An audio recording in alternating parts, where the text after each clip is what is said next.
up, what's up? Welcome to another episode of All Over Voiceover with Kiff VH. I am your host, Kiff VH, Kiff Van Hubel, VH for simplicity. Hey, so I'm so excited to share this episode. I just had a fantastic conversation with actress, voice performer, mocap performer, on camera, and director, dubbing director, as well as other things. But Francesca Calo, she's such a versatile performer, and we talk in depth about theater and the rigor of theater work and how much that informs, your work as a voice actor and all those other things. It's just a terrific conversation. I think you're going to enjoy it, certainly as much as we did. So please enjoy. Here's Francesca Calo with me on All Over Voiceover. Here we go. It was supposed to $900. Yeah. I was like, okay. And an engineer friend was like, this might be better for your voice anyway. But really? because the Neumann, I think, brightens my voice too much or something like that. I forgot what they said. Mm-hmm. How, like, when it comes to that kind of stuff, how sensitive to your vocal sound quality are you with, like, either auditions, specifically auditions, right? Yeah. I guess because I'm not too savvy. So I kind of like lean on engineer friends or other people. Yeah. I mean, it sounds great and it's booked me. I mean, during the pandemic, that's when I kind of got it because things were crazy during the pandemic. Yes. So people, they recommended it to me and then I got it and it booked me work and it was fine for broadcast quality and all that stuff. Yeah. But then the 416 was interesting because just I found that the sound it hit my bases a little bit more. Yeah. Interestingly. Yeah. And I felt like I didn't have to work as hard on the 416. Yes. Whereas the Shure, like I had to work a little harder for the lower tones. Yeah. And the higher tones got a little brighter, but not as much as a Neumann. That's really interesting. Yeah. And that surprises me about this mic. I find the same thing. Like, I feel like the spectrum of my voice is wider on this microphone. On this one? Yeah. Interesting. Yeah, because everyone was like, you need the U87 or like you need the condenser microphones. Right. But I know a lot of people have been switching to the 416 because of that reason. I heard a crazy story about why the 416 became a voiceover microphone in the first place. Okay. Ernie, it's usually for boom mics. Yeah. I mean, that was where I first, because I started crewing. Mm-hmm. That was how I got into audio, really. Right. But it was a 416 or the 816 on a boom pole and everything. Occasionally a Sheps, but for the most part, that's the workhorse. And I was over at, what was the studio? Bell Sound, talking to one of the engineers, and he was like, you know why we use 416s or why there's 416s in every studio? It's because of Ernie Anderson. Do you know who Ernie Anderson is? So I'm assuming a touch before your time, but like Ernie Anderson he's P.T. Anderson's dad. Okay. He's since passed, but he was like the voice of ABC from like the 50s through.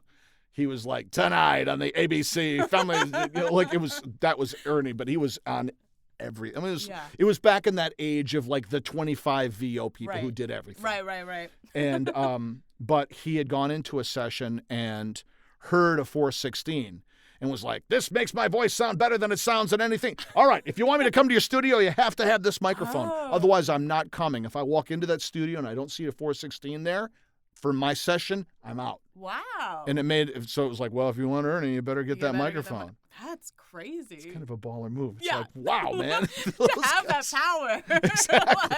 I wish I had that power as a voice actor. Yeah, right? That doesn't exist anymore. I'm so terrified of getting kicked out of a session.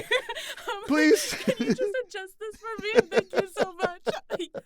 I'll make it work. If not, I can stand on an apple box. It's totally okay if not. No worries. Like, just out of curiosity, like, we'll start things off. Like, where are you from? How did you get into any of this stuff? Right.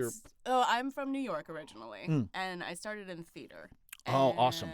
And way back, I've been in theater for since I was 7. So my dad put me into acting classes when I was 7, because he noticed I was very shy and also very clingy to friends. I like would not like hang out with other people. I would like follow the crowd, and he was like, we're gonna stop that and like make sure you're your own person. Wow. So like at 7, he put me into the summer program at the Academy of Dramatic Arts in New York. Amazing. And they had like a kid program back then. I don't think they have it anymore. But like it was literally just to get me out of my shell and like get me into being my own person. So wow, what a great idea Yeah. to use theater in that way. What did your parents do? So my dad is a director, producer, and writer, depending on project, for independent films. He used to work for Lionsgate, Okay. and then he branched off to do his own stuff. Very cool. But that was why he knew about it, because he went to school at the Goodman Theater in Chicago. Oh, yeah. Yeah. Awesome. For directing. And then one of his teachers told him, if you want to be a good director, you got to learn how to speak to actors and learn everything about the industry. Yeah. So they suggested he go to the Academy. So he graduated from the Academy of Dramatic Arts. And then that's how he kind of knew about that, and that's why he was so involved in that Amazing. aspect. And my mother is also in the industry. She's a production coordinator for Okay. major feature film and television. So Awesome. they were always supportive that way Yeah. about like the importance of arts. That's wonderful to have that level of support, but then also that knowledge that the industry is a viable place where you can make a living. Yeah, yeah. You know, so Yeah. many people outside of it don't think that it's, Understand. Yeah. And it was actually funny you bring that up, because I was the one who was really hesitant to get into this industry, Really? because I saw growing up the hardships of being a freelancer. Yeah. And like even for them who have made their careers out of it, still wondering when that next job will be, or when a strike happens or something like that, and you have like a year's worth of nothing. Yeah, right. As we just experienced. I was the one who was really hesitant to get into it, and I think I always pushed back against being specifically an actor at that time. Yeah. Like I had done theater my whole life. I had done like summer theater camps and went in and was around sets the whole time. So I was always in that world, but it wasn't until like college for me that I finally was like, no, this is what I really want to do. And What was it? What was the turning point? I think so. I've been doing the classes and all that, and I think it was Harry Potter and the Deathly Hallows Part 2. That's so wonderfully specific. Yeah, I remember going opening night, midnight run of this movie, and spoiler, it's when Harry, like however many years ago it was, it's when Harry goes into the Forbidden Forest and he sees his loved ones, and they come back and they're like, they'll be okay to die or whatever. And Gary Oldman, who I was always a fan of, but Gary Oldman had such a simple line where Harry asks, like, does it hurt to die? Or he goes, like, no, it's just like falling asleep. And then he's like, you'll stay with me? And Gary Oldman says, yeah, we're here, you see. And he, like, points to his heart. And it was just, like, the simplest movement and the simplest line. And I just remember feeling this rush of, like, I sobbed. Because it wasn't because of that moment. It was just because, like, I had this feeling of, oh gosh, like this is what, like that's it. That's what I want to do that. I was like, I don't know why Gary Oldman specifically at that time, but I remember just feeling that rush. And then interestingly, like I think I had held back so much during that time. And then as soon as that happened, I was like freer. I was like open, like auditions in school. Like I was booking the plays and stuff like that. Suddenly, like the floodgates opened, because I had allowed myself to like open up and accept that. Because I think as artists, you kind of have to accept that life. Yeah. You have to accept the troubles and the rejections and the failures, and you have to accept that it's going to be like that. It's a hard life, even though people see the glitz and glamour and success on social media. Like no one sees the struggles and the rejections and how hard it really is. But I had grown up seeing that, so it really stopped me. And then as soon as I accepted it, I was like, that's it. Beautiful. This is what I want to do. Do you feel like it was because for me I I wouldn't say that I was Pollyanna about the challenges of the life or of the career. I didn't know enough to know, but I felt like I'm aware that there's going to be hardship, but I watched my parents struggle working at a mental institution with regular work. Right. And it was like if and I think Jim Carrey does a whole thing about that. Yeah, his dad saying if you could, like, his dad being like so much funnier than him, and like if you're gonna fail at something that you love trying to do. Yeah. And that was something that was innate. Yeah. In sort of the sense of like, I know that there's rejection, I get that, but I don't want to be the first person to reject that possibility, you know? And you shouldn't be. You shouldn't shouldn't go into the room thinking they're going to hate me or whatever, because why allow someone else? I mean, it's something I think everyone struggles with. I still struggle with still. But why allow someone else to say no to you when you know you can do it or have this drive, and why not try it? One of the theater camp's mottos back when I did theater camp was "Dare to fail gloriously," and that was like, I still say that all the time. Just like, you gotta dare to fail. You gotta like make the free throws. You gotta like take the chances. And when I was when I was like in first grade, we had a birthday party where we went to see a magician named Joseph Gabriel on Broadway. Okay. And we sat in the front row, and like, he was fantastic, like amazing magician. And he happened to know it was my birthday, as magicians do magically. Yes. Magically, I don't they know how, but he knew where I was sitting, and he knew it was my birthday. And he came down for a trick, and he came up to me and he was like, "Would you like to help me?" And I said no. And I remember I said no, and he was like, "Are you sure?" And I was like, "No, I don't want to help." And he was like, "Okay." And he moved on to someone else, and they did the trick and whatever. And I remember turning to my friend at the time, being like, making just an excuse for it. And I was just like, "The seats are comfortable, so I don't want to get up." And I was like, it was 7. But that was, and they did the trick, and it was amazing. And then it was such a feeling of regret after. Like, and it's still something that I often, and my parents often refer to, if it's an opportunity to go out. I'm always like, is this a magician opportunity? Am I going to regret this not doing it? Or is this something that I should just plow through and do? Because, like, it's a business. We have to take control of our own. Yeah. And, like, we have to be our own cheerleaders. Otherwise, we're never going to make it work. Yeah. Yeah. 100%. Oh, that's great. Yeah. Is this a magician moment? Yeah. Wow. Yeah. Every time I'm always like, is this a magician moment? And that will defer whether or not I do something. Yeah. Take that risk. Why am I saying no to this opportunity? Is it out of fear? Which is fine if you're afraid, okay, but are you going to regret it for the rest of your life? And that's something, like, I don't want to be here, like, 10 years down the line, if I'm lucky, and be like, why didn't I take that chance on me? This is a total sidebar. Yeah. But Sherry was taking drumming lessons at Santa Monica Music Center. This is after pandemic-ish, or right before, right there when we were living in Santa Monica. And Chico, the guy who owned the place, was teaching her drums. And his daughter, who was running the shop, came running into their lesson and said, "Dick Van Dyke is here."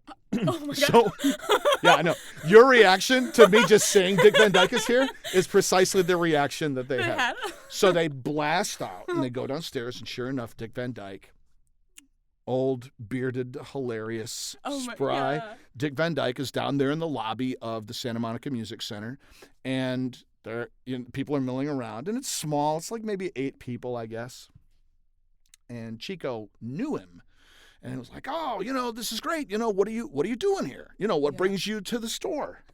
And he says, "Well, when he was buying a blue plastic trombone." Oh my God. Do you know those plastic trombones? And he said, when I was in high school or junior high, I was playing the trombone and I wasn't very good at it. Okay. And I had to do a solo. And I didn't really do a great job of learning the music. And when it was time for me to do the solo, I did so poorly on it that I gave up trombone. Oh, no. He's like, I don't want to leave this planet Oh. without having conquered that regret. Wow. So at 90, he's buying a blue plastic trombone and an introduction to trombone at the Santa Monica Music Center to learn how to do that so that he didn't have that regret. Wow. Yeah. That's amazing. Yeah.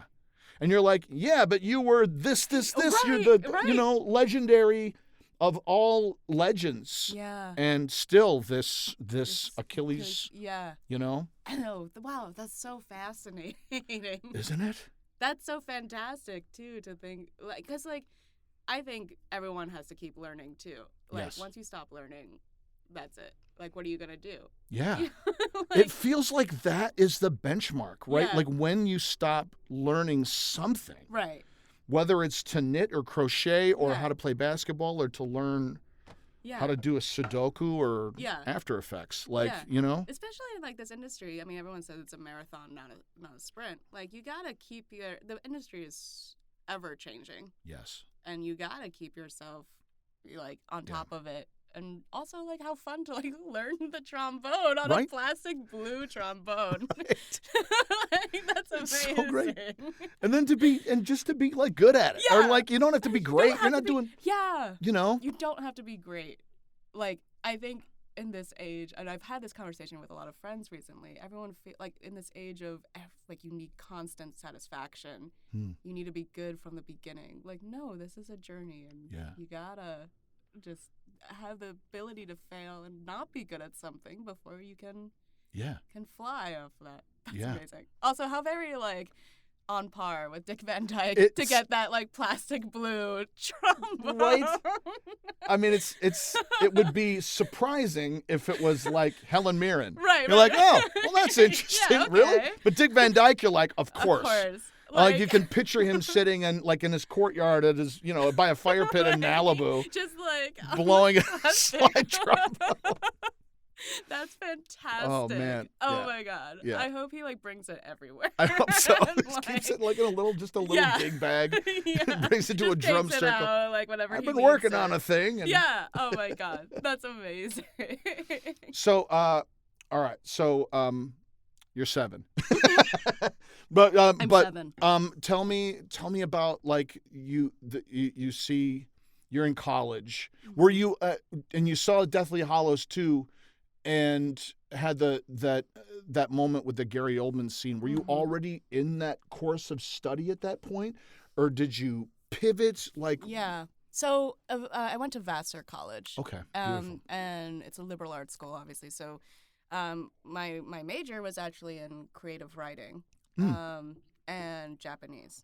And then what was great about Vassar is that the theater department was an open theater department. Oh, great. So like everyone, even if you're not a major, could take the classes and continue and audition for the shows. So I had continued to take theater classes and studied in that, and then I was auditioning for shows, and I wasn't booking. I wasn't getting cast. Were you doing other things in the theater alongside that? If like you didn't get cast, would you work? Yeah, you had to do like scene study or lighting or production in some way. Yeah. Cool. So I was doing that, and then I wasn't, but I kept being drawn into that world, and I had continued, taking classes and doing summer theater camps and stuff like that. But I think at that time it was kind of like one of those things where like you've done it for so long, so you might as well continue it. Yeah. And continue doing it.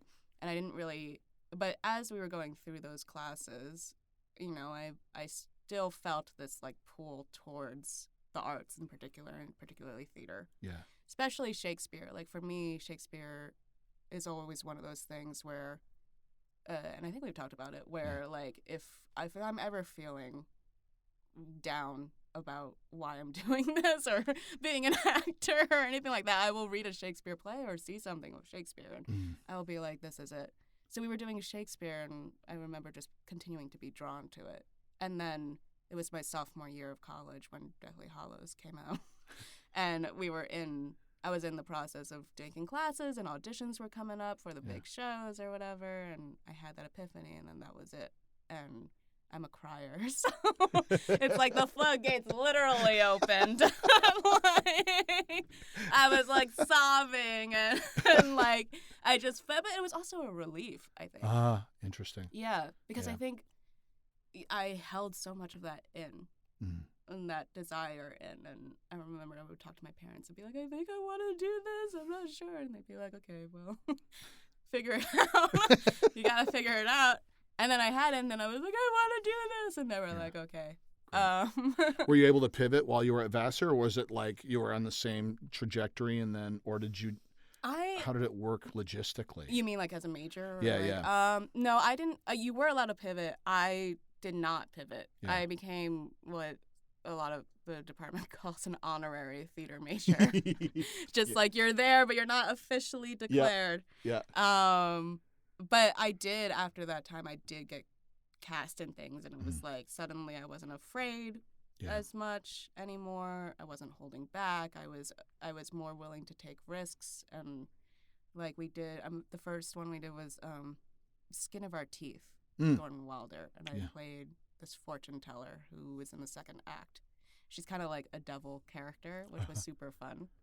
And then that was like a changing point for me because it forced me to physically change as well, and like first explore being an out of body different character completely and stuff like that. And that was like right after Deathly Hallows. So it was like this moment of like freedom, and also like, okay, we're gonna take this leap and we're gonna dare to fail. And I'm kind of self-conscious. I grew up with like eczema and like severe eczema, and have always been conscious about that, and being like half Asian, half Spanish, trying to figure out where one fits in the specifically theater world, but in the entertainment industry as a person of color. So I've always been conscious about that, but that was like the first moment where I was like, okay, you can do it, first of all. Yeah. Second of all, you have to take that risk, and this is when you can open yourself up to whatever comes. Because it's like an exploration, but it's also this freedom, and Fantastic. Yeah. That, I mean, what a gas. And to get to do like a big swing type of a character too, like straight out the gate. Yeah. And it was great. And like, and I think that's something like, you got to find are you a character actor, or are you like the lead or whatever? And I've found I'm more of a character actor specifically, and coming to terms with that too. But like, that's a thing. Yeah. It is a thing. Yeah. I mean, I because of improv came to me my freshman year of college. Right. And that it was. Was it through Second City? Or no, it was just like a class. I went to a liberal arts school as well. Right. It wasn't something that was in the curriculum. We had a student return to school. She had lived and worked outside and came back and came to Calvin. I went to Calvin College in Grand Rapids, Michigan. And she was like, I know improv stuff. I've trained in improv, and I'd love to do an improv workshop with some of you guys, my friends. So cool. So we went down to the basement. It was sort of like this half-ass green room that we had outside of the theater, at the Design Theater. And we would do improv workshops once a week. And it was just we got the room from like, 10 p.m. to 1 a.m.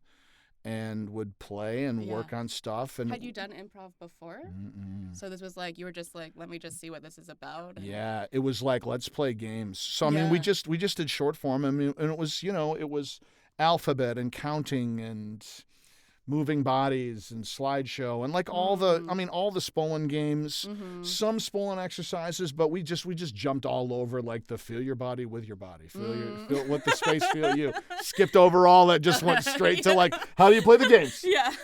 And then made ourselves howl with laughter, but then also found like just a sense of freedom and comfort and the style and sense of play that Right. wasn't present in the pieces that were being selected by the school. Mm-hmm. So you might get a taste of that during like lab bills, like student-directed shows Mm-hmm. in the black box and that kind of thing. Mhm. But the improv stuff was like, oh man, Right.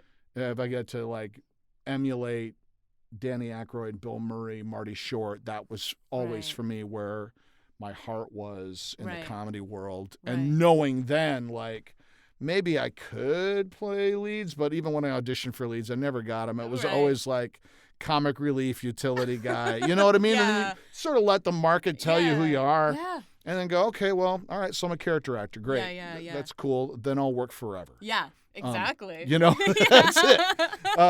So that Everyone was the wants goal. to be the lead, but hey, That's it. not everyone can do the character actor. Not everybody stuff. can do character stuff. Yeah. It's super fun. Yeah. And like it was interesting. I heard a conversation with Chris Pine on Rick Rubin's show recently, and he was talking about threading the needle of being a lead and what's involved with that. And that was a fascinating. I never really thought about it. Yeah. Of like how you have to walk this tightrope of carrying the audience because the audience sees themselves as you.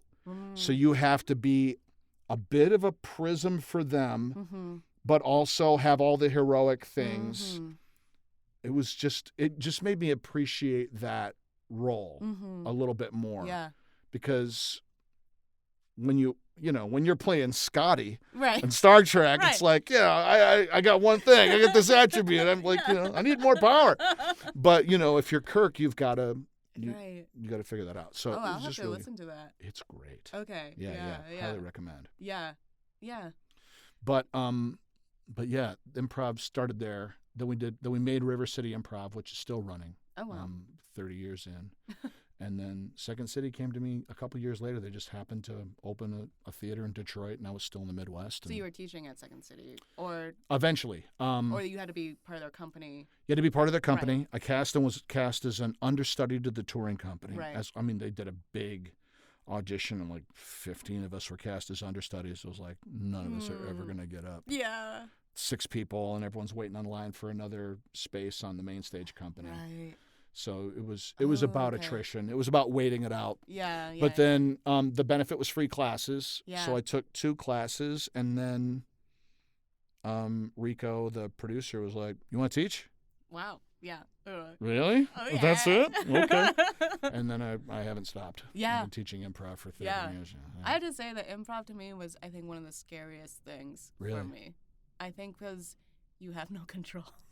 Yeah. And it's just like diving in and just completely loose and just letting it whatever happen. I understand that Yeah. completely. That's what's so brilliant about the games is the games Yeah. provide all of that, and they Yeah. tell you when you're done. Yeah. And I really like the Groundlings approach, which Yeah. is, I don't know if you've done anything with those guys, but I like, think I did UCB. awesome. Yeah, in New York. It's so though. great. Yeah, They're yeah. not there anymore. They're not there. Yeah. The Requiem pouring some out. Yeah. But like at Groundlings, I was in a VO improv group, which was a blast Yeah. with Bill Farmer and Fred Tatasciore my and God. Paul Rugg. Like it was nuts. Oh my One of God. our first year here. And then Deanna Oliver was directing our group, and we were just over in a studio recording and playing together. Yeah, yeah. And she would direct in a way, and like I'm accustomed to, I need a suggestion of a location. Great. Submarine, go. Right. She would go, need a suggestion of a location. Great. And who are they to each other? Great. Oh. And what are they fighting over? Great. And what do they have in their hands? Ah. Great. And how does this person feel about this? It was like so much specific. structure. Yeah. Totally. And it gave you so much, it just took all of that heat of the exposition off the Right. scene. Right. So you could really just kind of play. Yeah. you know. I think my fear came also from, I think like in college and high school specifically. Uh-huh. Improv, well, I grew up with the whose line is it anyway Yeah. thing. And so improv was always like, you must be funny. And if you're not funny, like, you will, goodbye forever. You're not good at it and Yes. all this stuff. So I always was like, I don't know. I'm not funny. I like, I can't, like, I don't know how to make people laugh. So I always stayed away from it. But, like, there was one it was Shakespeare again. With the Boomerang Theater, we did a kind of improv game with Shakespeare, and that kind of was really fun to just be like, okay, I forgot what game it is, but basically it's like genres of television or whatever, like superhero movies, silent movies, whatever, and we had like Rewind or something. Yeah, it's Rewind. Like play the game, rewind it back in the same style. Yeah, exactly. Yeah, and we did that. We had Shakespeare scenes, and so we would go through the scene normally, and then they would be like, stop. Do the like superhero movie, and then it's like, okay, how do I make Richard III into like freaking X-Men? And you just kind of have to let it go. But that was like my first time that I was like, okay, improv is kind of fun. Yeah, like, amazing. You let it go. I've tried, like in classes that I've been teaching recently. I've been teaching a little bit through the mocap vaults, and then like just sort of doing online. If I get an itch to teach a class, I'll do something. But I start off with, this form is not about comedy. Yeah. And trying to reframe it from a place of all the work that we do with text is improvisation. Right. And trying to reclaim it. Yeah. And like I read, Viola Spolin has a book about improvisation for directors. And I read that, and it's in the preface about the origin of her using improv as a teaching tool to make it a space to take veterans of stage and screen and people who've just graduated from high school with a smattering of experience and put them in the same rehearsal room and create a language for us to work together with, built and rooted in play, and that was the purpose. Right. And I'll have to read that. I know you gave it to me. It's still in my to read list. It's good. Yeah. It's really good. Yeah. It's really good. And the book is mostly exercises, right? But like that introduction really helped reframe it in my mind of how to approach it and to address that very thing of like the fear of trying to be funny is the thing that runs people off from working on that skill set. Right.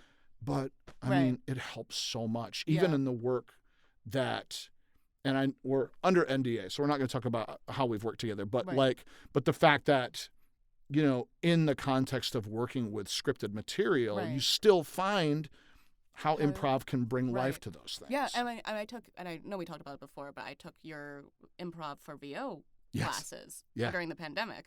And like that was really helpful for me because it wasn't like, let's do improv games, let's do this, but it was focusing on the text and how we as voice actors can, because as a voice actor, you kind of have to do that for your like for anything. You have to create everything because sometimes you don't get anything. Yeah. So like, how do you create those circumstances and those scenes? And you basically have to improvise your way through a lot of these scripts. And that was extremely helpful for me too, to just be like, okay, you kind of have to let go of your preconceptions. Everyone says that, but you really have to like, you can't think about, oh, it's this like Disney thing, I have to sound like this. And like, especially now, I feel like all the studios and everything are vying for more diversity and like voices and stuff like that. So it really is just about like your choices that you make. Yes. And like how those affect you, and that's what's going to help you stand out from everything. So yeah. How did you graduate from college? You've been doing shows in college. You make the choice to chase acting full time professionally, like, and you're in New York.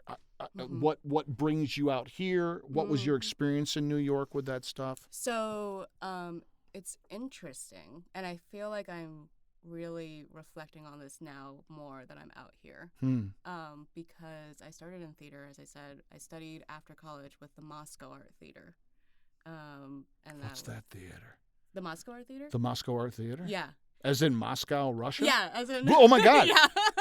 I thought it was just, it's Moscow out there. I'm like, I'm sorry, I haven't heard of them. Who? Yeah, so you went to Moscow, Russia? No, so they had a program with, I don't think they have it anymore, but it was with Harvard, ART.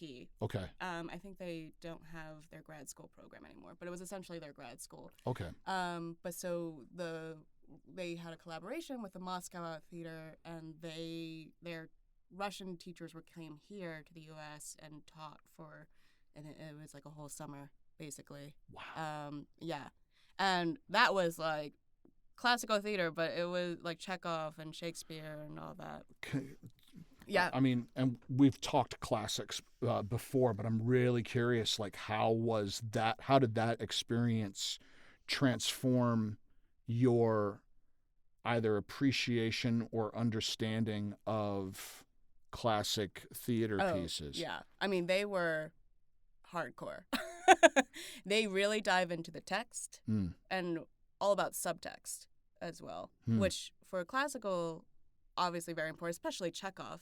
I mean, because Chekhov is like, I think American audiences find him kind of boring, and like, but they're called comedies. So what is the comedy in Chekhov, and like finding those, and it's really about like life and loss of one's dreams, like Three Sisters and a lot of Uncle Vanya, like all of them deal with life in general.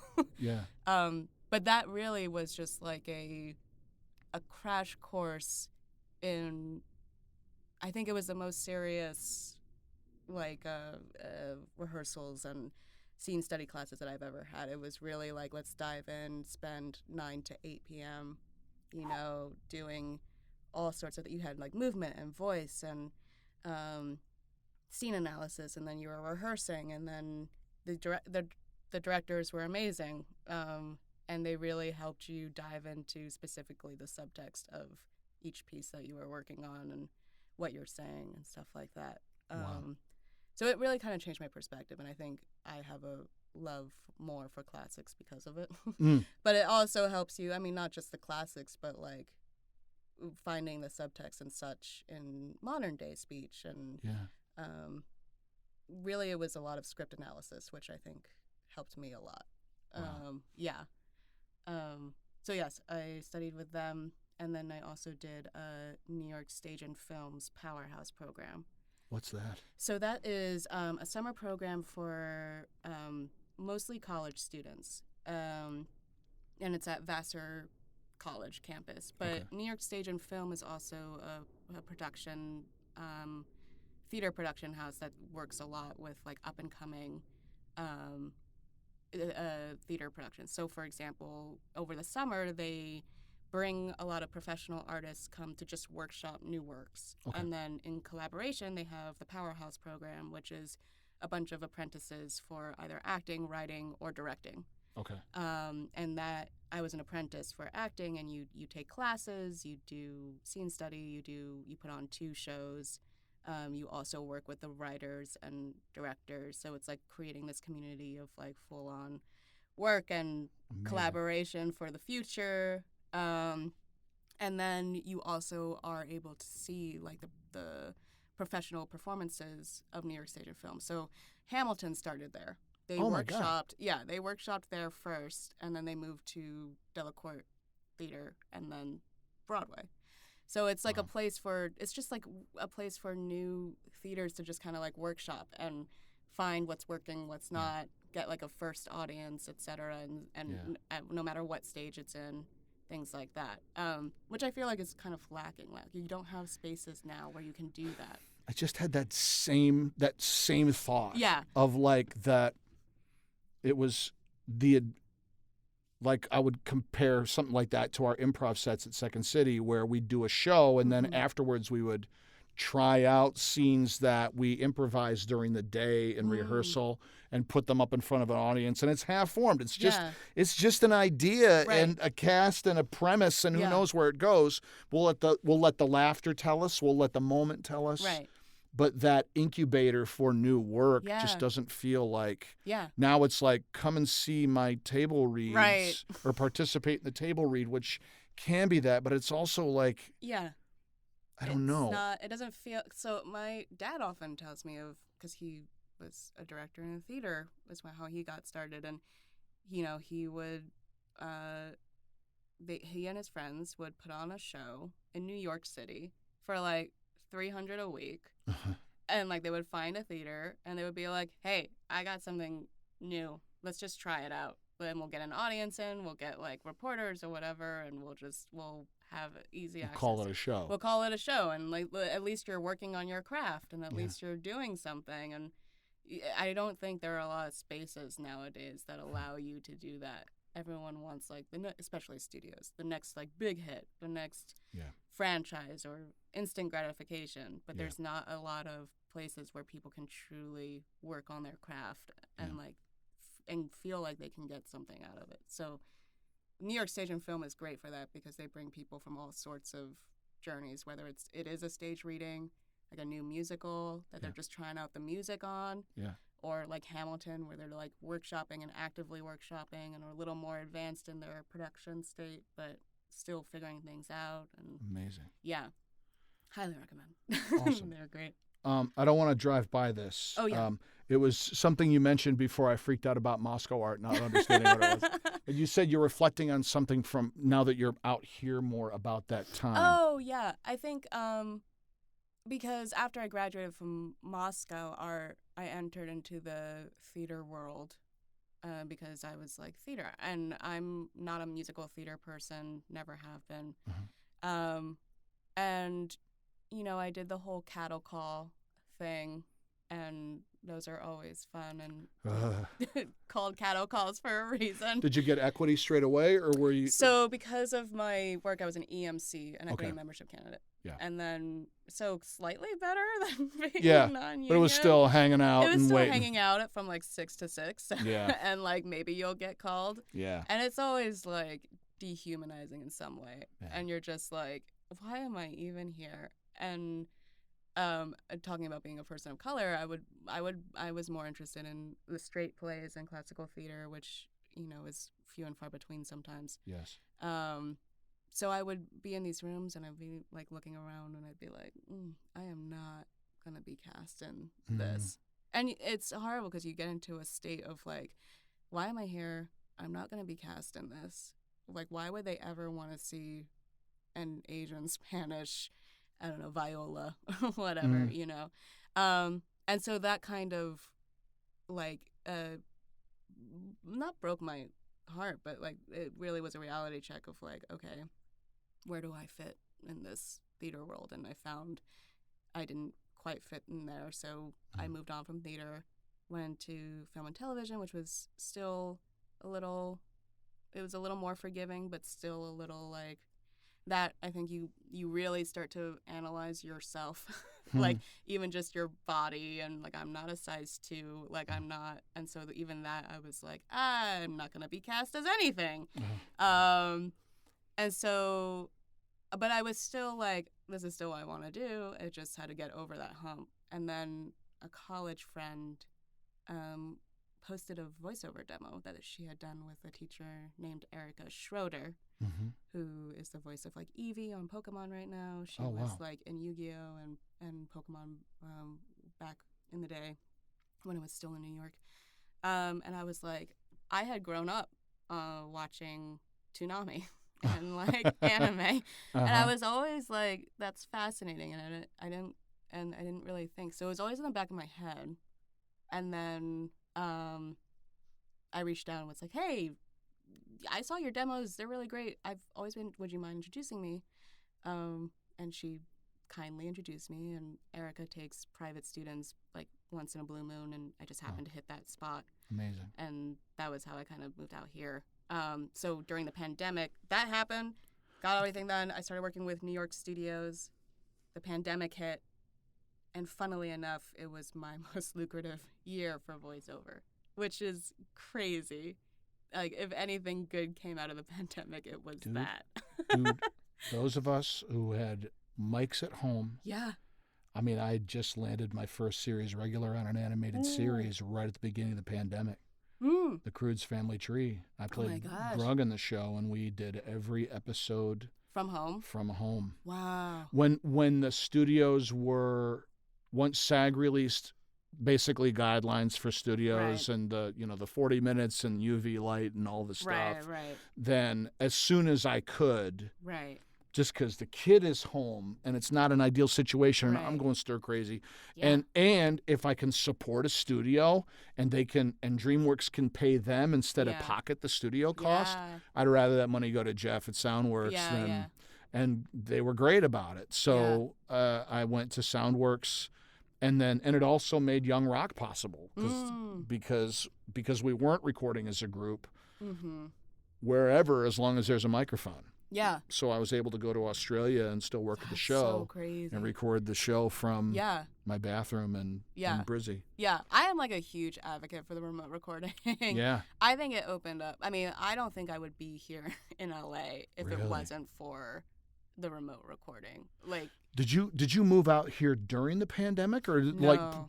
just prior? So I actually moved last year. What? Yeah, last July essentially. No kidding. Yeah. So you're brand new. very brand new, Yeah, boots on ground in LA. Boots on ground. Yeah, I'm still figuring out the market here and figuring out the lay of the land and all of that.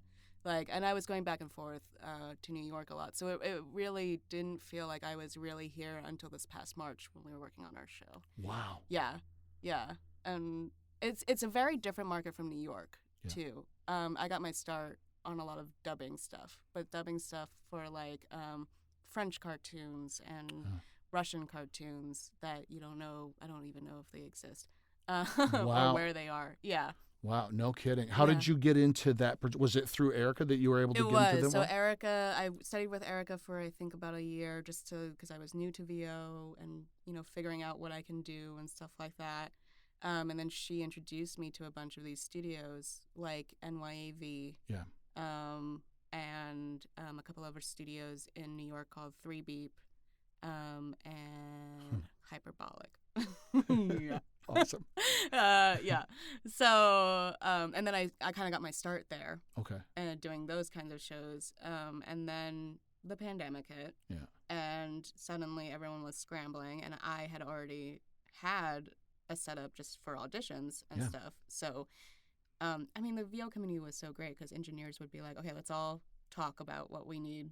Like, what's the best mic? What interface do you need? This is how you work the gain and all that. So, like, it was great. And then because people were scrambling, I got into a bunch of rosters out here in LA and started working for people out here in LA. And then once the pandemic kind of opened, there was a shift specifically here where it was like, okay, we're open, we're gonna push aside remote recording a little bit more, and versus New York, which was like, we're gonna keep remote recording open. Interesting. And so I mean, I talked to a lot of still New York actors about it because it's a very interesting dynamic that we have going on. New York actors are finding it hard because suddenly where they were loyal studio goers, suddenly their doors are wide open and they find it difficult to find more work and stuff. But that's a whole other story. Wow. And then here they kind of have been getting a little tighter on going into studio and stuff like that. Yeah. So I found that I was being asked to come into studio a lot here, and I would just make the trip. Oh my God. I would do it. My current roommate right now is very great. He would let me sleep on his couch for like a month or whatever. Oh my God. And I was just like, I'm gonna spend this money, not make it back. Not gonna make it back because this is dubbing, right? This was mostly dubbing, yeah. And I was just like, I just need God bless you. Yeah, I was like, I'm not gonna make this back, but I do want to build those relationships. And like, I was fortunate in that I could do it. Yeah. And I'm fortunate that my parents also live in New York, so when I'm there, I just like stay with them. So I was really like only paying one rent. Yeah. Oh man. And I wanted to build the relationships and come out here. And then so I moved out here once I realized that the majority of my work was here. I would say it was like 80% here versus 20% in New York. And that's when I was like, okay, I'm going to make the move. Yeah. And then the turning point was I had an in-studio callback. And I was like, they can't do remote. And they were like, no, this has to be in studio. So I flew out for a callback. and I didn't get it. Oh, no. But that was the turning point. I was like, that's it. I'm That's not it. spending $600 on a flight just for a callback. Yeah. Like, Yeah. this is ridiculous. But that, I mean, as someone who didn't come up in this market Mm-hmm. and making those moves, Mm-hmm. and like I had an audition for Punk'd. I was working in Toledo. Yeah. And I was in Detroit. My agent in Detroit got me an audition for Punk'd. Right. So I flew out for it and slept on couches and then got called back. So I had to stick around for like a week. Yeah. And at that time, I'll get all name dropping, but a lot of Second City Detroit people were doing really well. Right. So like Larry Campbell, he had his house. We're all going down to Larry's place, and Keegan was on Mad TV at the time. So it was like, come to Mad, and then I hung out with Jackson. Like it was just cool to see everybody, but it was also like, I know that this is a marketplace I'm coming to, and I just want to get as much information, and I wanted to come out a certain way. Yeah. Like I wanted to come out with reps so I could work day one. Yeah. Whatever that was, Yeah. and I'm fortunate enough to be able to do that. Yeah. But it took a really long time to just make that jump because it's a thing. It's a thing. It's a thing. hard. Yeah. Especially from New York to here. And like I Yeah. grew up in New York. I was living with my parents, and my parents and I are very close, and they're very supportive. And I'm like, I saved money because I wasn't paying rent, and I was like, oh my God, I have to pay rent now. What am I gonna do? But you have to make it work, and you will make it work if you want to. Yeah. Well, and when you've got, and it's one of those things that like, and it's true, and everyone said this before I got out here too, was like, cream rises. Mm-hmm. You're good at what you do. Mm-hmm. You're going to be fine. Mm-hmm. And it's hard to make it in Chicago. It's hard to make it in Detroit. It's hard to make it in LA. Yeah. And it's hard to make it everywhere. It's hard to make it everywhere. And coming back to what we said earlier, I'd rather, I've said it to Sherry many times, like it sucks to be broke, but it's better to be broke in LA than it is in Cleveland. Yes. Because the phone could ring. Yeah. Yeah. There's at least opportunity. And like, no offense to Cleveland. Cleveland is a lovely city. It was just hard to be broke there with it's no hard. hope. Yeah. I mean, and I think like it can be hard here when you see so many people succeeding when everyone is, around you is part of the industry and stuff like that. But it is also just showing your face, even to the studios, or just like being like, hey, I'm here now, I'm available. Yeah. I think it makes a huge difference. I found that it makes a difference just to know that you are there and reliable and can do it. Yeah. And I mean, it's still hard, especially now. It's oversaturated. That like for the thing we just did, I think we had like 800 people for just like one role, and like it's like a miracle that anyone gets cast, and like you get cast, like it's a big deal. It's a big deal because you there are so many people vying for these one jobs. And I was talking to another director who was doing a dub, and they had one female role and got like 500 auditions for that one female role, and she was like, it's just crazy, like wow. Your chances, if you get even one job, like that is a huge win. Yeah. Because the chances right now are insane. Wow. Everyone wants to do it. Yeah. But it's one of those things too where everyone sees like the glitz and glam. Yes. But they don't see that what you have to go through. Years of theater work and working on your craft. Yeah. There's no shortcuts to that. No.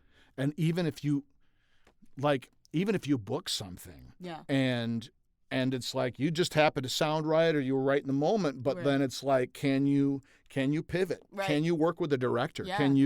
Do you understand the subtext of the scene? Yeah. Can you pivot and do something different? Yeah. Can you speak to like how'd you start directing? How'd you get into that? So during the pandemic, I was doing production. So I've always been interested in just like every aspect of the industry because I find it all very fascinating. But during the pandemic, I was working for NYAV, a dubbing house, bicoastal dubbing house, and they were looking for directors for a show called Kingdom season 3. Cool. That was when like Crunchyroll and Funimation were like kind of, they needed help outsourcing, so they were outsourcing studios. And they had heard that I was interested in directing, and I had been working with them as both an actor and in production, and I was like, I'm interested in this, and they were like, okay. And Kingdom season 3 was great because it's a very specific show. It's about basically a Chinese war, essentially, based on real stories. Is it a live action show? No, it's an anime. Okay. Yeah. But it's like, it was 26 episodes, I think, for the season. Wow. And like, it's a war. It's based on a war, so there's a lot of yelling and screaming and a lot of incidentals. Oh boy. I think in like the first 5 episodes, we had already hit 1,000 incidentals. Yeah, it was nuts. Oh my God. Yeah, it was crazy. So it was really like, deep end push into the world of directing. Yeah. And they were great. They sat me down and they were like, okay, this is what you need to focus on, blah, blah, blah, the difference between being an actor and a director. But I had experience acting in the dubbing sphere. Yes. So that I had already had a baseline for directing. Yeah. And that was just like a push into, okay, it's a different skill set. It's like, it's technical and also creative at the same time. Yeah. But especially with dubbing or ADR, like you have to fit obviously a specific time, and you have to fit a specific like mouth flap and I enjoy it because it's it's like taking everything that I've learned thus far and putting it into one job, because like the lip might not work and you have to rewrite on the fly, or like translations don't make sense and you have to think about that and what makes sense for the story and what makes sense for a specific character and stuff like that. So I enjoy it because it's just like writing and directing and acting and encompassing everything. And it's fascinating because every actor is different too. So it's like, how do you work and change and connect and find that? Yeah. You know? Yeah. And like if for whatever reason the actor is not getting a specific delivery or not understanding, how do you change your tactics essentially to like help them understand what's going on or get that delivery you need and stuff like that. Fascinating. Yeah, it's like it's a different kind of subtext, right? Like you have to really decode what this person's I directed a lot of sketch comedy, but like working within, directed a international dub of an Indonesian animated feature and was one of the voices. I think I was telling you this. Ricky Rhino in the Bird Kingdom is the name of the project. It was super fun, but it was like, that whole thing of, in particular, working with folks who are not experienced at dubbing. Yes. And that challenge of like, all right, I'm going to bring up the waveform so you can see where the sound starts and ends if you need an additional visual reference. Yeah. Because dubbing is like, what is it? Like rubbing your stomach and patting your head at the same time as you're and acting. crying while you're doing it. While you're doing it. And getting the right emotions. Yeah, exactly. While you're doing it. Yeah. And everyone's very different in how they approach it. Yeah. And it's like, it can feel, I think, like artificial in some ways too. Because you also, especially for live action dubbing, you're trying to match the original actor's performance, but it's never quite gonna be the same because it's not their performance. Yeah. Like I can't watch dubbed versions of live action stuff. Man, I'm like, it's tough. That mouth is not right. Oh, it's so humbling. Yeah, it is. I started with dubbing, doing more live action stuff, and I do love it. I really am pleasantly surprised by how much the challenge of it is so satisfying. Yeah. It's instant satisfaction too, because when you get it, you get it. You get it. Yeah. It's like an impression in that way. Like it's either you either sound like the guy or you don't. Yeah. And it's really, really cool when a breath comes in. You're like, wait, was that production? Yeah. No? Ha-ha! I did it! That moment is going to be amazing. That moment is just going to rock and best. Yeah. It's fascinating. And I do like directing too, because it's humbling, but it's also like, oh, well, I do know what I'm talking about. It's satisfaction, too, especially when an actor gets it. It's like a complete, like, oh, you did it. Like, Yeah. And if they needed help, like, great. Like, and also, like, it's satisfying to be like, wait, I do know how to read a script and break it down and do subtext. And it certainly has helped me grow as an actor, too, to just be like, oh. And also, like, being on the production side, I think every actor should do a production job or something just to see just how like it we works. did in college. Yeah. It's really valuable. Yeah. Yeah. And also, it is humbling. Yeah. And because I feel like actors can have this idea that they come in and that's it, like they are. I've seen it so many times on sets and things that they are like the be all end all, but like no, everyone, one, is replaceable. Two, like the people who have been in that, who are sitting with you in that room, have worked on this for months prior. And like on sets, if you're coming in at 6, they've been there since like 3 a.m. Like, and they will be there after you leave, and they have to do it all again the next day. And we'll live with this project for a year and a half after you've gone on and are going, where's my residual check? Right. Bro, it ain't out yet. Yeah. We have to finish the cut. When's lunch? Like, hello, everyone's suffering. Everyone is hungry. Everyone is hungry. It's not just We're you. all in meal penalty. Yeah, It's exactly. Be glad you're going to get that extra meal penalty. Just go back to your trailer and play some more of like Marble Crush. You'll be fine. You'll be fine. You will eat. Trust me. Oh, man. Well, I know our time is running short. We're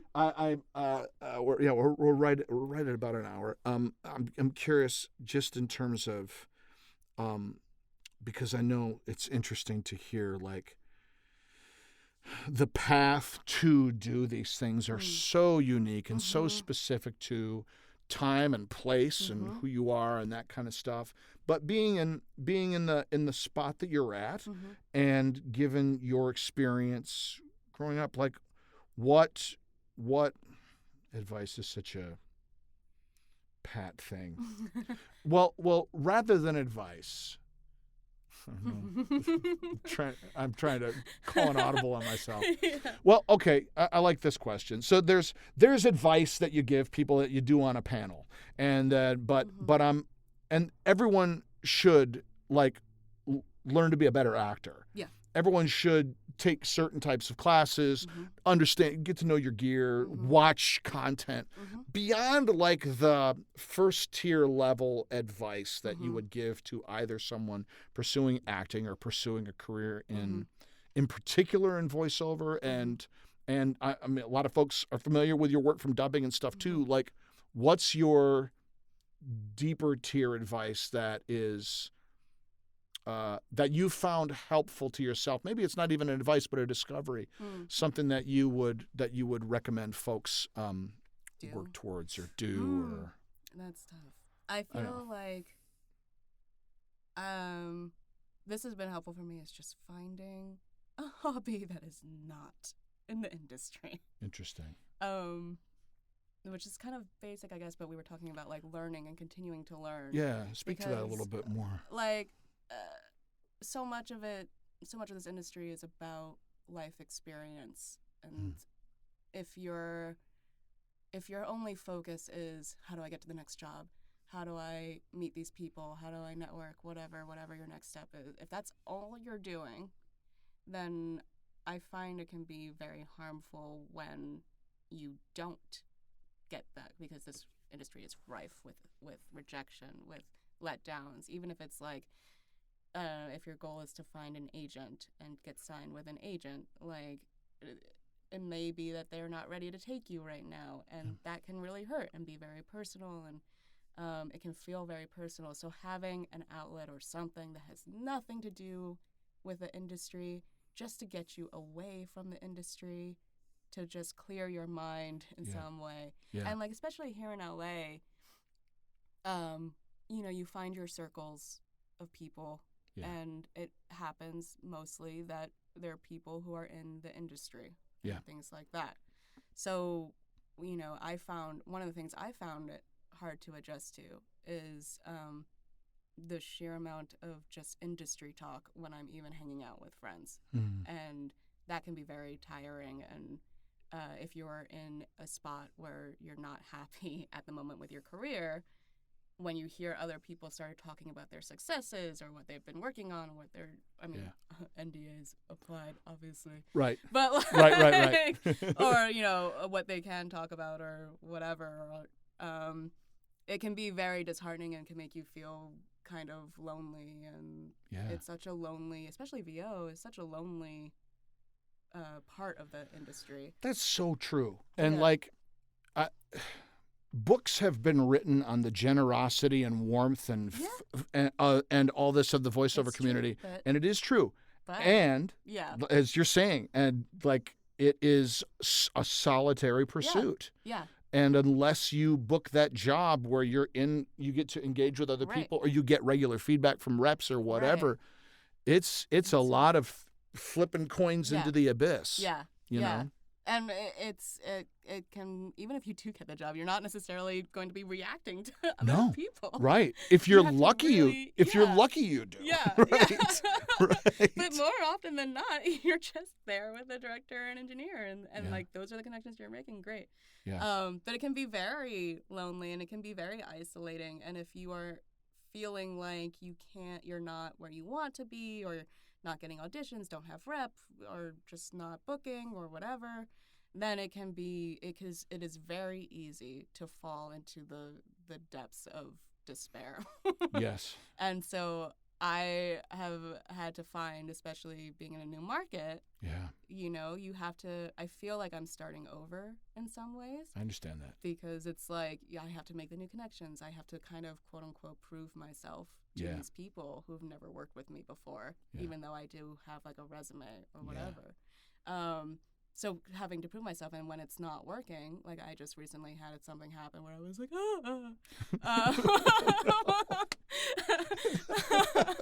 I didn't get something. I was like, oh God, I'm done. It's over. And then, you know, you go through your stages of grief. Yes. And that's okay. And you let it happen. Yeah. And then you gotta pick yourself up. And part of doing that for me has been finding something that is not related to the industry at all. Yeah, whether it's like going to the gym or just even taking a walk or like riding or just doing something where your brain is not focusing on it, because if you focus on it, it is so easy to just slip into that. It was interesting. I was talking with Allie Dixon. She was on The Croods with me. She played Eep.